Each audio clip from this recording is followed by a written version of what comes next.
그래서 실무상 기술 가치 평가의 전제라고 하면 계속 말씀드리지만 기술 사업화를 전제로 합니다. 기술 사업화를 전제로 하고요. 그 기술 사업화의 목적은 기술 적용해서 판매량 증대, 가격 인상, 생산 비용 절감 등의 활용을 통해 경제적 이익을 창출하는 데 있고, 그래서 현금 흐름을 창출하니까 그거에 의해서 이 특허가 활용되는 거지 않습니까? 그래서 이런 것들을 사업화를 꼭 전제로 하고 있다는 거.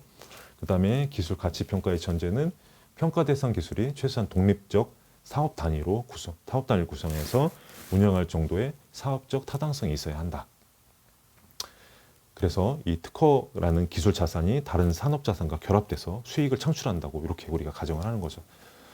그리고 이 가치 평가는 사업 타당성 평가, 이게 좀 오타나는데 정성적 평가를 하고요. 그 결과를 계량화하는 과정입니다. 그러니까 정량화하는 과정이라고 생각하시면 됩니다.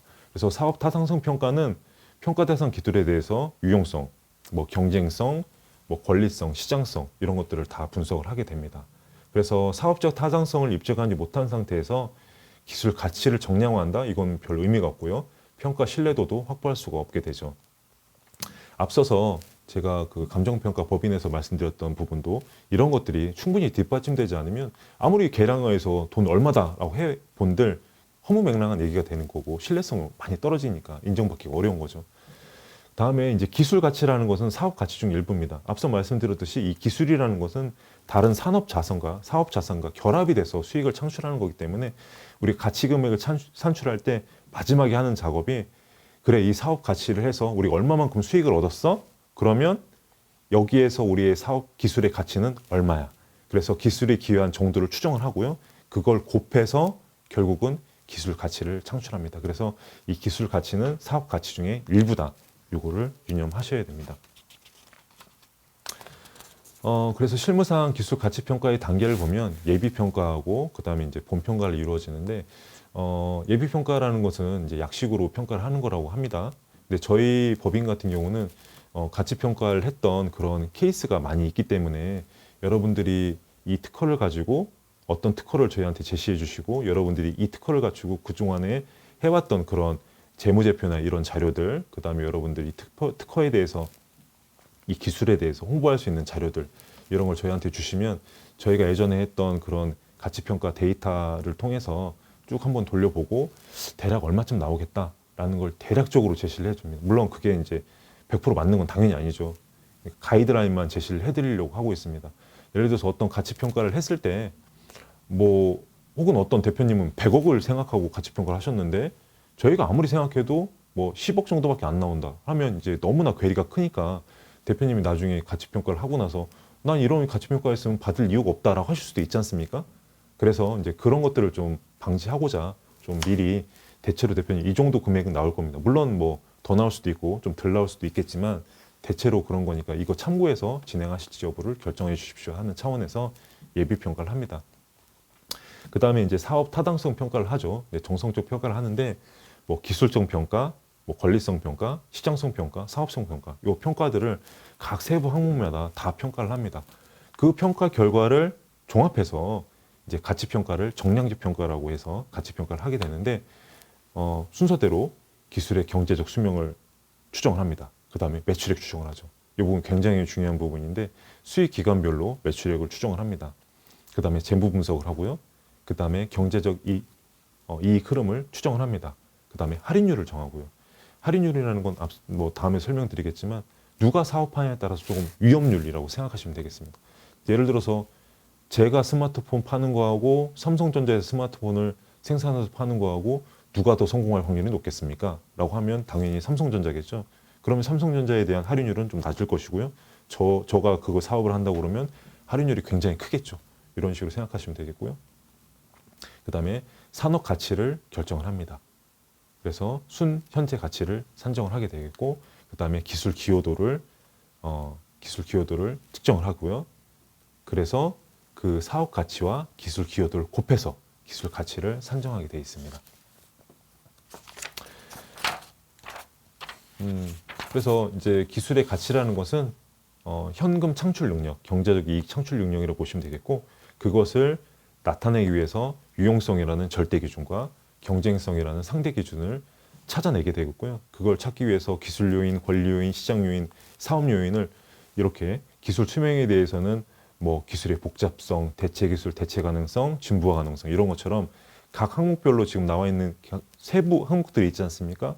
각 항목들이 왜 그렇게 되는지 자세하게 이유를 들어가면서 이 기술에 대해서 분석을 합니다. 또 이것이 플레이하는 시장에 대해서도 분석을 합니다. 그리고 이 사업을 수행하는 대표님 회사, 그리고 대표님의 어떤 환경 이런 거에 대해서도 조사를 합니다. 그래서 그 이유를 다 달아서 밑에 거를 다 메우게 됩니다. 그래서 이런 자료를 토대로 해서 기술의 가치를 측정하게 되는 겁니다. 이런 기술 가치 평가를 하는 방법은 여러 가지 방법이 있습니다. 여러 가지 방법이 있는데 대표적으로 네 가지 방법을 들 수가 있고요. 원가 접근법, 뭐 시장 접근법, 수익 접근법, 그 다음에 로열티 접근법 이렇게 볼 수가 있고요. 좀 쉽게 설명을 하면 원가 접근법은 좀 과거적인 개념이라고 생각하시면 될 것 같고, 시장 접근법은 현재, 그 다음에 수익 접근법과 로열티 접근법은 좀 미래를 보는 관점으로 하는 거라고 생각하시면 될 것 같아요. 원가 접근법에 대해서 나온 개념을 보면 뭐 대체의 경제 원리의 기초를 두고 동일한 경제적 효익을 가지고 있는 기술을 개발하거나 구입하는 원가를 추정해서 가치를 산정하는 방법이다. 이렇게 볼 수 있는데, 여러분 특허를 여러분들이 가지고 있어요? 그럼 그 특허를 봤는데 여러분들 원가가 얼마나 들었습니까? 이런 개념이라고 생각하시면 돼요. 여러분이 만약 대표님이 어느 날 가만히 현장 기계에 돌아가는 걸 보다가 불현듯 뭔가 생각이 났고, 그 생각이 난 거를 대리인 통해서 특허 출원을 했습니다. 그러면 일단 대표님이 생각하신 거니까 뭐 거기에 드는 비용은 없다 하고요. 그 다음에 특허 출원 비용, 등록 비용에서 대략 뭐 한 300에서 500만 원 정도 들었다 치면 그 특허가 원가 접근법으로 본다면 대략 한 500만 원 정도 이렇게 본다 하는 거죠. 네, 타당하다고 생각하신가요? 이게 어쨌든 이런 개념이라고 생각하시면 되겠습니다. 다음에 이제 시장 접근법 같은 경우는 시장 원리의 기초를 두고 해당 기술과 유사한 기술 거래 사례를 참고를 해서 가치를 산정하는 방법이죠.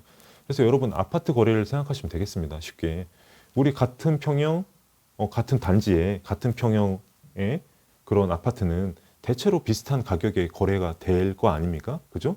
그래서 저 아파트 우리 집이랑 같은 평형인데 저 아파트가 가령 3억에 거래됐으면 우리 집도 대략 3억 언저리 뭐 위아래로 뭐 1,000만 원 정도 차이는 날 수 있겠지만 그 정도의 거래를 할 수 있겠다라는 생각이 들겠죠. 그래서 이런 것들이 시장 접근법이라 할 수 있겠습니다. 근데 시장 접근법이 이런 우리 특허 가치 평가에서 좀 활용되기 어려운 게 일단은 동일한 사례를 찾기가 사실 쉽지 않습니다. 여러분들도 여러분 회사에서 창출하고 가지고 계신 특허의 가치가 주변에서 얼마에 판매되고 있는지 쉽게 알긴 어려우실 겁니다. 그렇게 알기가 어렵기 때문에 시장 접근법으로 좀 접근하기가 어렵고, 설사 비슷한 케이스가 있다 하더라도 여러분 특허 제목에 같다고 해서 다 동일한 특허는 아니지 않습니까? 그 권리 범위도 특허마다 다 천차만별이고, 어떤 특허는 권리 범위가 굉장히 넓은 데 비해서 어떤 특허는 권리 범위가 굉장히 좁습니다. 이 특허를 같은 가격으로 할 수는 없지 않습니까? 그러니까 비슷한 특허를 하더라도 가치 금액은 달라질 수가 있기 때문에 이 시장 접근법이 완벽하다고 보기는 어렵습니다. 그래서 우리는 미래의 어떤 이 특허의 현금 흐름, 미래의 이 특허가 창출할 수 있는 현금 흐름을 가지고 가치를 평가하는 방법이 좀 더 타당하지 않을까 이렇게 생각을 하는 거고, 그래서 수익 접근법과 로열티 접근법으로 많이 하게 됩니다. 수익 접근법은 실제로 우리 회사가 이 특허를 가지고 경제 활동을 했을 때 경제적으로 이익 창출 능력 그것이 얼마나 되느냐, 그래서 미래에 이 특허를 내가 가지고 있을 동안에 계속 쌓여가는 그런 이익들을 종합했을 때 이 특허가 얼마의 수익을 창출해 주겠구나 라는 거죠. 그다음에 로열티 접근법도 비슷한 개념인데, 우리가 특허를 가지고 있지 않고 만약 이걸 로열티를 가져다 썼으면 이 로열티를 대체 특허를 대체 얼만큼 로열티를 가져다 썼을 때 이 로열티로 인해서 내가 얼마만큼 수익을 창출할 수 있느냐, 이런 개념이라고 보시면 될 것 같고요. 수익 접근법과 로열티 접근법에 대해서는 다시 한번 보면 수익 접근법은 대상 기술의 경제적 수명 기간 동안 기술 사업화로 인하여 발생할 미래 경제적 이익을 적정 할인율을 적용해서 현재 가치로 환산하는 방법. 좀 말이 어렵죠. 근데 아까 말씀드렸듯이 내가 특허를 가지고 있고 이걸 사업화했을 때 미래에 얼마만큼 나한테 수익을 가져다 줄 것인지 이 특허만 가지고요. 그걸 가지고 평가하는 게 수익 접근법이고, 로열티 접근법은 여기서 뭐라고 했냐면 제3자로부터 라이센스 되었다면 지급할 로열티를 기술 소유자가 부담하지 않음으로써 절감할 수 있는 로열티 지불액을 추정해서 현재 가치로 환산하는 방법이다. 이렇게 정의를 하고 있고요. 말씀드렸듯이 이렇게 로열티를 우리가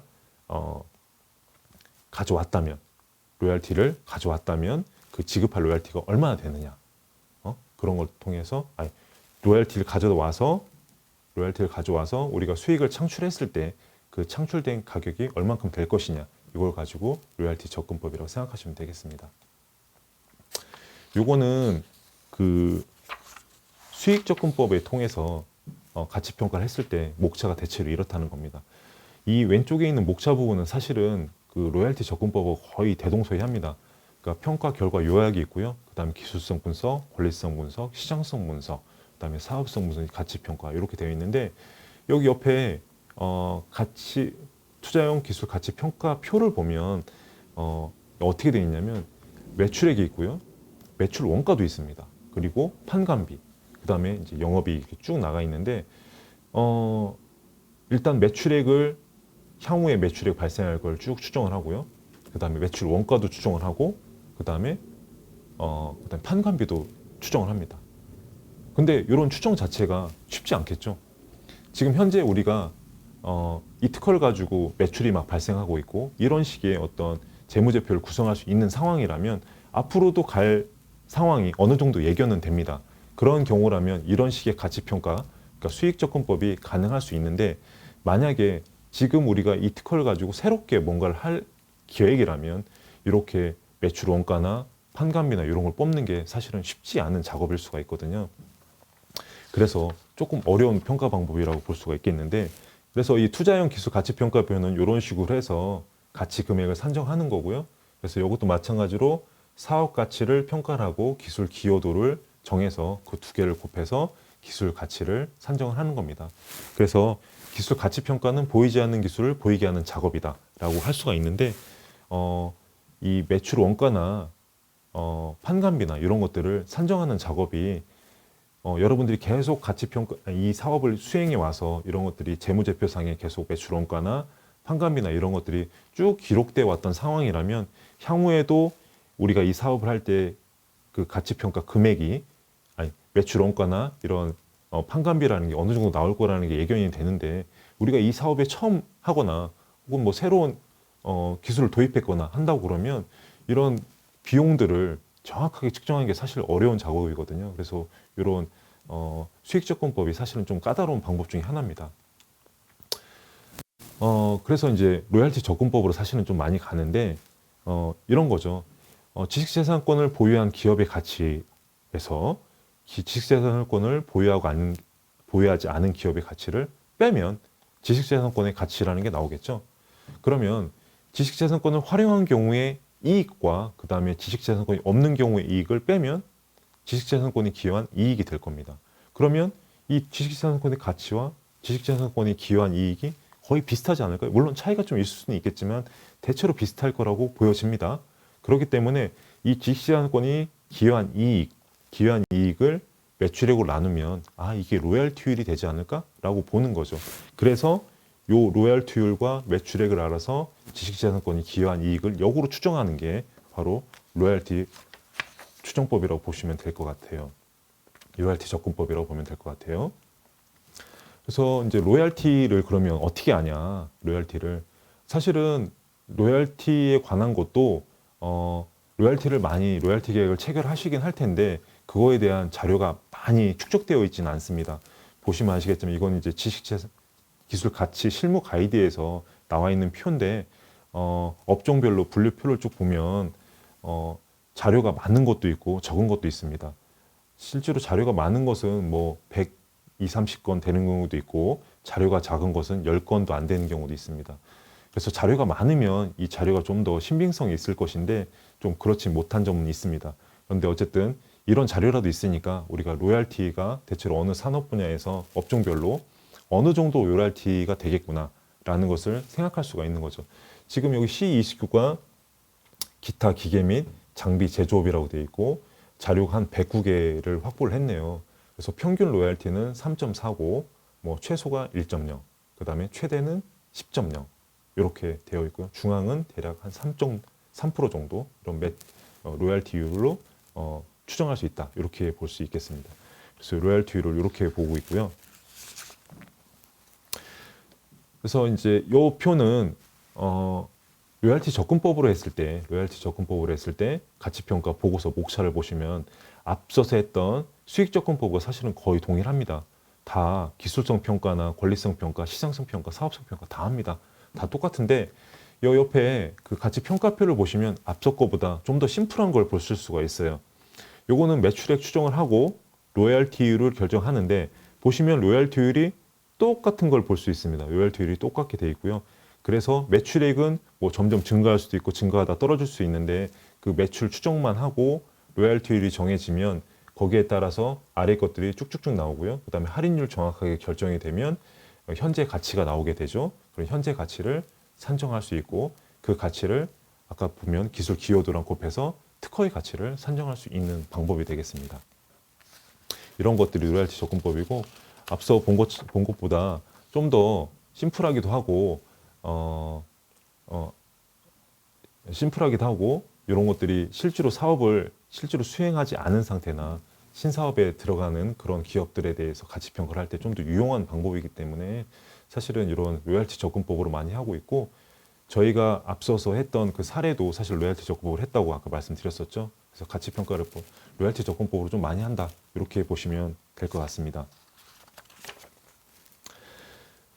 다음에 사례인데 이것도 하나의 사례인데요.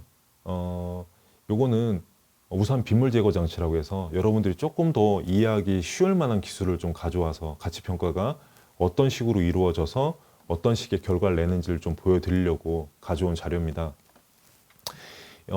이 가치 평가를 할 때는 사실은 이 가치 평가를 단독으로 한 사업은 아니고 특허청에서 그 진행하는 사업의 일환으로 한 사업이고요. 이 특허 기술을 창출해서 이 특허 기술이 어느 정도 가치가 될지를 한번 타진해보는 그런 사업이었어요.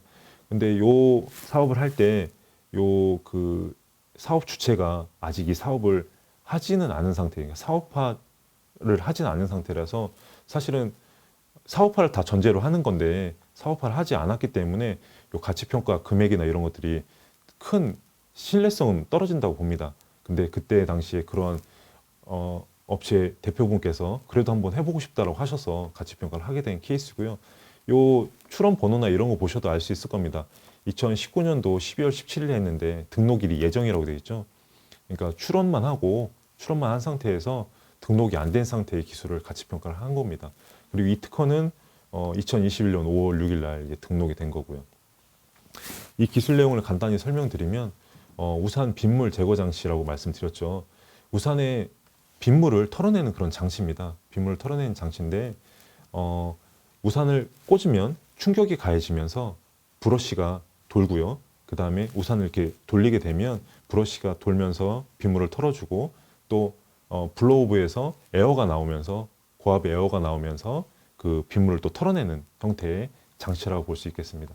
그래서 요즘에 그 우리도 아직까지 그 우산을 비 올 때 우산을 들고 들어가면 그 현관에서 그 비닐종에다 이렇게 담아서 이렇게 가져가지 않습니까? 빗물을 떨어뜨리지 않기 위해서.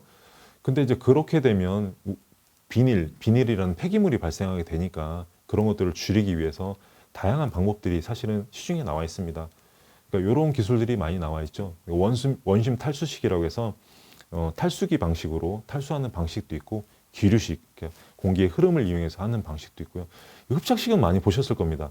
요즘에 많이 공공기관 앞에 이렇게 흡착식이라고 해서 이렇게 두 개의 판 사이로 흡착제가 이렇게 붙어 있는데 거기로 이제 우산을 이렇게 쓸어내면 거기에 우산에 묻어 있는 빗물이 털어지는 형태의 그런 장치라고 볼 수 있는데 이 흡착식이 좀 단점이 완전히 털어지지가 않아요.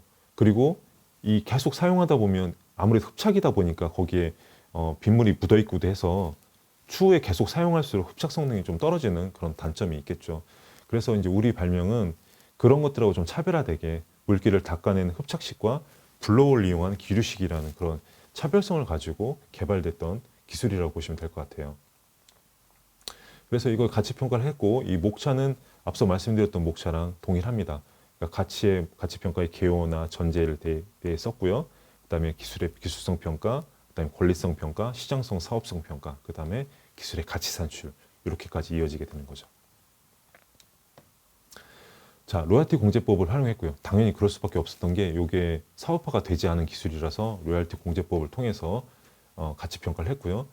말씀드렸듯이 그런 기술성이나 사업성, 권리성 이런 거 다 평가를 한 이후에 이루어지는 평가라고 보시면 될 것 같고, 로열티 공제법에서 이 식을 적용을 하는데 첫 번째 기술의 경제적 수명에 대해서 판단을 했습니다. 기술의 경제적 수명은 이것도 가치평가 가이드에 나와 있는 건데 우리가 IPC 분류를 알면 이런 표에 적용을 해서 이 기술의 TCT 지수, 그러니까 기술의 경제적 수명 지수를 확인할 수가 있습니다. 여기서도 보면 이 기술이 F26B로 되어 있습니다. 고체 연료 및 고용물에서 액체를 제거하는 것에 의한 건조라고 되어 있고 평균이 11.99로 되어 있고 평균이 11로 되어 있습니다. 근데 요것만 가지고 하는 것은 아니고요. 앞서 우리가 판단했던 기술 요인과 시장 요인 쭉 아까 여러 가지 요인으로 분석을 했다고 했지 않습니까? 그런 자료를 또 끌어옵니다. 물론 여기에는 지금 그 왜 대체 기술 출현 가능성이 1점인지에 대해서 나와 있지는 않지만 요 자료를 역으로 우리가 기술성 분석표를 가져가 보면 거기에 대체 기술 출현 가능성에 대해서 쭉 서술을 하고 있습니다. 그 서술의 결론이 1점이라는 겁니다. 그러니까 마이너스 2점부터 2점 사이에서 이건 1점 정도. 그러니까 대체 기술 출현 가능성이 다소 적다라고 보시면 되겠죠. 이런 식으로 해서 평가를 쭉 한 것들을 점수를 총점을 냅니다. 그래서 아래에 있는 것처럼 기술의 경제적 수명에 대한 식에 도입을 하게 되는데 앞서 이제 쭉 마이너스 2점부터 2점까지의 어떤 점수를 쭉 매기게 되면 평가 요인, 평점, 합계가 나오게 되는데 이 합계에 의해서 우리가 앞서서 봤던 그 TCT 지수에서 나와 있던 그 특허의 인용 수명이 0이 될 수도 있고 2배가 될 수도 있어요. 0이 될 수도 있고 2배가 될 수도 있습니다. 그러니까 이 기술 요인이나 시장 요인에 의해서 내가 가지고 있는 특허의 기술의 경제적 수명이 0이 될 수도 있고 2배가 될 수 있다. 이렇게 보시면 될 것 같고 이 케이스 같은 경우는 TCT 지수에서 11년에서 이 경제적 수명 평가 요인 평가표에 의해서 4점이 나왔고요. 그걸 계산을 했을 때 대략 13년이 나왔습니다. 13년이 나왔는데 그 법적 잔존 기간 및 사업화 소요 기간을 감안해서 2년을 추가해서 최종적으로 15년 이렇게 결정을 한 케이스였고요. 다음으로 할 게 매출 추정입니다. 추정 매출의 이 부분이 이제 가장 중요한 부분인데 사실은 이 부분에 관련된 자료가 없어서 좀 힘들었는데 물론 이제 이거에 관해서 조연 자료가 있었으면 좋았을 텐데 이런 자료가 없었고요. 그래서 이제 자료를 다른 여러 자료를 취합해서 이제 만든 건데 일단 우산 빗물 제거 전체 시장은 대략 2017년도 기준으로 했을 때 대략 한 200억 정도 시장으로 봤고요. 연평균 성장률은 한 0.7% 정도. 그러니까 대략 대체적으로 거의 성장이 정체된 상태. 약간씩 늘어나긴 하는데 거의 정체 상태라고 볼 수 있겠고요. 그와 반면에 우산 포장기를 제외한 포장기라는 거는 아까 말씀드렸던 그 비닐로 이렇게 꽂아서 하는 그런 방식의 빗물 제거 장치를 말하는 거고요. 우산 포장기를 제외한 우산 빗물 제거 장치 시장은 대략 2017년도에 220억 정도 했는데 연평균 성장률은 대략 한 56% 정도 됐던 크게 성장하고 있는 시장입니다. 그래서 이쪽 시장으로 발전할 걸로 봤고 저희 제품도 이쪽하고 관련이 있기 때문에 이쪽 시장으로 매출액 추정하는 게 좀 더 타당하다고 볼 수 있겠죠. 그래서 기술 수명 주기는 항상 뭐 동일하게 매출이 증가하는 건 아니기 때문에 2022년경부터 본격적으로 사업에 적용돼서 매출이 발생되기 시작한 걸로 본 겁니다. 그래서 우리가 지금 그때 당시에 한 2년 후부터 매출이 발생하기 시작한다고 본 거죠. 그래서 그때 한 2년 정도는 도입기라고 본 거고요. 그 다음 한 3년 정도를 성장기, 그 다음 한 3년을 성숙기, 그 다음은 쇠퇴기 이렇게 결정을 했고요. 매출액 추정은 이 아까 말씀드렸던 극세사를 이용한 우산 빗물 제거 장치의 대체 제품으로 시장에 도입돼서 성장할 것으로 예상되기 때문에 초기는 이들의 성장률을 매출액 성장률로 추정을 했습니다. 그러니까 성장기에 매출액이 이 정도 이 매출액을 좀 따라서 성장하는 걸 봤고, 그 후에 매출액은 시장 성장률 한 0.7% 된다고 했죠. 그 정도로 매출액이 수렴을 하다가 나중에는 이제 정체되고 점점 줄어들고 이런 식으로 매출액 추정을 했고, 또 초기에 매출액을 그 대표님께서 결정을 해주셨는데 이 정도 발생할 수 있을 거다. 본인은 이제 그렇게 말씀하셨는데 꼭 그 매출액대로 완벽하게 되면 좋은데 그렇게 안 될 수도 있기 때문에 너무 긍정적으로 평가되지 않도록 하기 위해서 이런 식으로 한 것이죠. 그러니까 긍정적으로 될 확률, 그다음에 중간적으로 이루어질 확률, 그다음에 부정적으로 이루어질 확률로 나눠서 매출액을 추정을 했습니다. 그래서 이런 식으로 매출액 추정을 했고, 성수기에는 앞서 말씀드렸듯이 국내 우선 비몰 제거 장치 성장률인 0.7%를 반영을 했고, 쇠퇴기에는 쇠퇴기 첫 해는 성장률 0%, 그 후는 매년 마이너스 10%이 정도 성장할 것이다 라고 해서 이런 식으로 총 15년간의 매출액 추정을 한 겁니다. 처음 2년이 빈 것은 이분이 아직 사업화를 안 했고 2년 후에 사업화한다는 전제했기 때문에 2년 동안 당연히 매출이 전혀 발생하지 않겠죠. 그래서 그 3년 차부터 매출이 발생하는 걸로 그렇게 생각했다고 보시면 되겠습니다. 다음에 볼 거는 로얄티율이죠. 로얄티율. 로얄티율도 이런 식으로 결정이 되는데, 기준 로얄티율은 앞서 말씀드렸던 업종별 기술거래 로얄티율 통계를 보면서 결정할 수 있습니다. 이것도 이제 C29여서 중앙값이 대체로 3%라고 되어 있습니다. 그래서 3%를 갖다 쓰면 될 것 같고요. 다만 이것도 그냥 이 로얄티율만 가지고 쓰는 게 아니라 앞에서 우리가 쭉 분석했던 기술성 분석이라든지 시장성 분석에 관한 쭉 항목들이 있습니다. 이 항목에 대해서 평가 대상 기술이 어떤 점수를 차지하는지, 가령 뭐 차별성에서 몇 점인지, 혁신성, 파급성, 전망성, 대체성 이런 것들에 대해서 쭉 평가를 하고 요거에 대해서 점수를 매기게 됩니다. 이 점수의 근거는 어디 있다고요? 앞서 저희가 쭉 설명했던 그 기술성 평가 자료에 보면 이런 근거들이 다 나와 있습니다. 그래서 총 획득 점수가 33점이나 나와 있고, 요거를 가지고 이런 어떤 산출하는 식이 있는데 이 식에 대입하면 대략 3.3% 정도 로얄티율을 결정할 수 있겠습니다. 그 다음에 R이라는 할인율을 추정을 하는데요. 할인율은 로얄티 수입을 현재 가치로 환산할 때 사용되는 환원율, 이걸 의미를 합니다. 그래서 기술 사업화와 관련된 위험을 정량한 것이기 때문에 대상 기술의 사업 위험을 분석한 결과가 할인율에 반영이 되고요. 여기서 보시면 이건 이제 표로 주어지는 건데, C29가 이런 식의 할인율, 자기자본 비용이나 뭐 할인율 값이 적용될 수 있다는 건데, 보시면 뭐 상장 기업보다는 창업 기업이 굉장히 높은 걸로 알 수 있습니다. 그만큼 창업 기업이나 대기업일수록 할인율이 좀 낮고, 창업 기업이나 소기업일수록 할인율이 높다는 걸 알 수가 있겠죠. 이것도 마찬가지로 요 어떤 주어진 표만 가지고 일률적으로 하는 게 아니라 사업 위험 평가 항목이 있고, 또 시장 및 사업화 위험 평가 항목이 있습니다. 그래서 기술 우수성, 뭐 기술 경쟁성 이런 것들에 관한 뭐 기술 위험 평가 항목이라든지, 그다음에 시장 성장성, 시장 경쟁성들의 어떤 그런 지표들을 쭉 평가를 했고, 그 값들을 가지고 가져다 와서 여기서 평가를 하게 됩니다. 그래서 요거에 관련해서 위험 프리미엄이 5.46%라고 나왔죠. 그래서 이걸 가지고 또 수식에 대입을 해서 평가를 하면 이거는 11.69%, 할인율이 11.69%라는 할인율이 나오게 됩니다. 자, 그 다음에 이제 유효성 평가를 하는데, IP 유효성, 유효한 권리로서 인정될 수 있고 IP 거래 시장에서 거래가 될 수 있는지에 대한 지표인데, 이 유효성 평가도 앞서 평가했던 그런 결과들을 가지고 평가를 합니다. 그래서 권리성, 권리 안정성, 그다음에 권리 보호 가능성, 권리 행사 용이성, IP 거래 시장성 이런 것들을 각 지표대로 평가 대상 기술이 어떤 점수를 차지하는지 그거를 정하게 되는데, 요거는 86점 맞았어요. 굉장히 좋은 점수인 겁니다. 86점을 맞았어요. 그래서 요것들이 굉장히 중요한 게, 요 86점이 그러니까 0.86이 되겠죠. 우리 앞서 평가했던 그 점수에 0.86을 곱하게 된다는 의미입니다.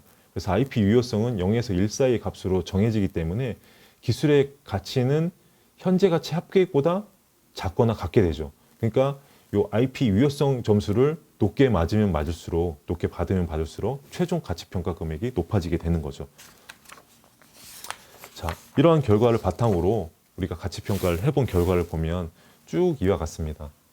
1차 연도에는 당연히 없고 2차 연도였고 3차 연도에 현재 가치가 2.77부터 해서 쭉 나오다가 한 9차 연도, 8차 연도 가서 7차 연도에 제일 높군요. 7차 연도에 8.82로 가장 높고, 그러니까 880만 원 정도 되는 거죠. 요 정도 금액을 가다가 쭉 점차 줄어들어서 최종 15년 차에는 255만 원 이렇게 되어 있고, 이 금액을 다 합치니까 대략 한 6,700만 원 정도 됐고요. 이 6,700만 원에서 IP 유효성 점수가 86%. 그래서 이걸 곱하니까 5,800만 원 정도가 됐다. 이렇게 결과가 나온다고 보시면 될 것 같아요.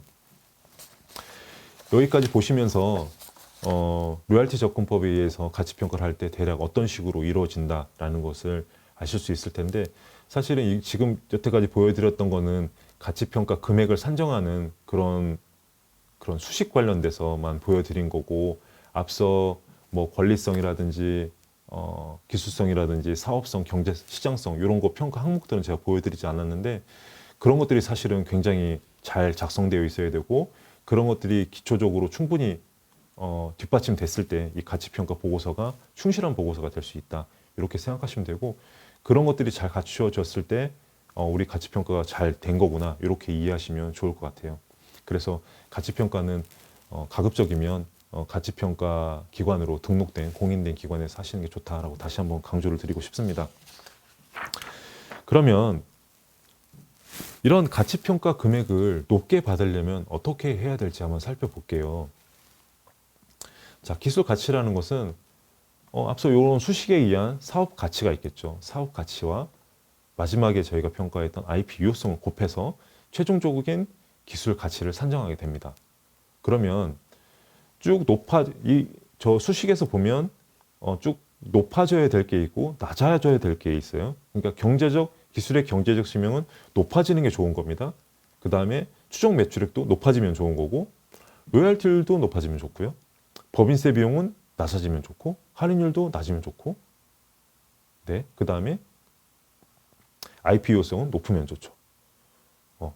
근데 기술의 경제적 수명과 관련된 거는 기술성과 시장성이 또 좋아야 되고요. 그 다음에 추정 매출액은 기술성, 시장성, 사업성도 좋아야 추정 매출액도 좋아질 수 있겠죠. 다음에 로열티율도 기술성과 시장성이 좋아야 됩니다. 법인세 비용은 뭐 사실은 이 법인세 비용 낮추고자 뭐 영업이익이 적게 할 이유는 없으니까 요거는 사실은 빼야 될 부분인 것 같고요.